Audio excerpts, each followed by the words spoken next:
Hello guys, welcome back to this channel. In this today's tutorial, I'm going to show you how we can activate always on display feature on Samsung Galaxy phone. Okay, the first thing we're going to do is opening our settings application on our phone. Then after we have the settings application opened, we can go to the lock screen setting, that's one.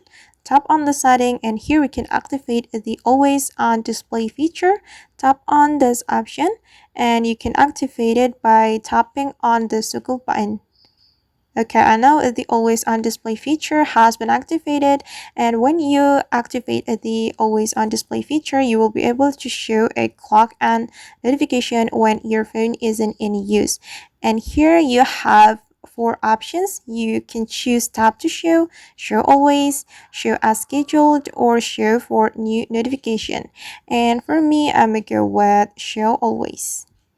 Okay, you can also customize the clock style and you can also choose the screen orientation right here, and it's up to you. You can customize it as you want. Alright guys, and that's how we can activate always on display feature on Samsung Galaxy phone. I hope this tutorial will be useful for you. Thank you so much for watching, and if you found this tutorial helpful, don't forget to like, comment, share, and also subscribe to this channel. See you in the next video.